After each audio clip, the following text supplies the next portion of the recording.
Le caractère céleste est une part d'un ordre divin.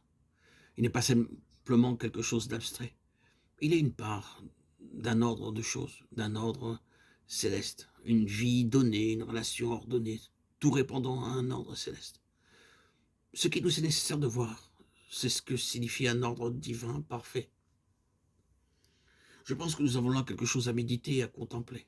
Oui, bien-aimés en Christ, frères et sœurs, auditeurs, auditrices, il y a maintenant tant de choses à corriger, un tel état de confusion et de désordre. Il existe au début un bel ordre divin, un ordre dans tous les domaines, dans toutes les directions.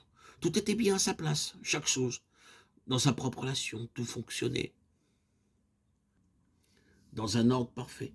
Pas de friction, pas de contradiction, pas d'inquiétude, pas de tension. Tout était plein de repos.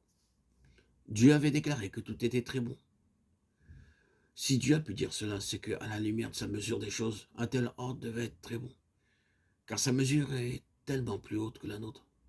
Lorsque nous arrivons à obtenir une certaine mesure d'ordre, sans friction, ni contradiction, sans effort, ni tension, nous sommes conscients d'avoir quelque chose de très bon. Mais combien plus élevée est la mesure de Dieu.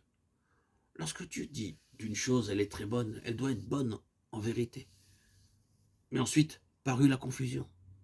Tout fut désordonné, l'harmonie fut détruite dans l'univers de Dieu.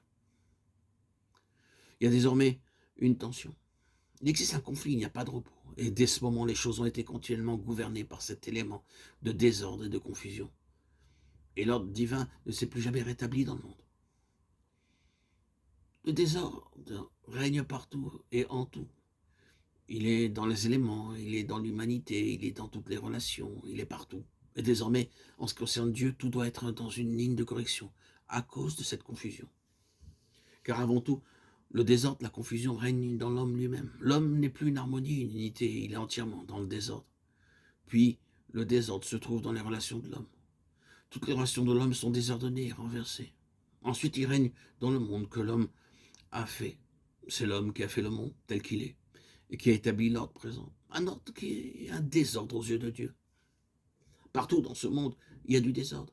Nous n'avons pas besoin de nous y arrêter pour prouver combien cela est vrai. Partout dans ce monde, nous trouvons ce qui n'est pas de Dieu et ce que Dieu ne voulait pas. L'ordre a disparu et on ne le trouve plus.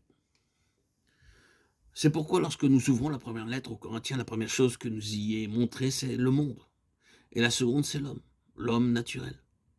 Tandis que la troisième touche aux relations ou à la vie de relation des hommes. Ensuite, nous reconnaissons que toute cette première lettre aux Corinthiens a pour but de corriger. Elle touche au monde, elle touche à l'homme, elle touche aux relations des hommes. En tout, elle cherche à corriger. Ensuite, quel est son but en tout cela? Son grand souci, c'est l'Église, qui est le corps de Christ. Est-ce que Christ est divisé? C'est une question qu'elle nous pose, à nous. Et elle répondra tout aussi directement qu'en Christ, il n'y a point de schisme, point de désordre. Mais si nous continuons la lecture de cette lettre, nous voyons qu'une vraie compréhension de l'Église, selon la pensée de Dieu, amène à la correction de tous les désordres qui ont été causés par Adam. Et la lettre reprend ceci l'un après l'autre.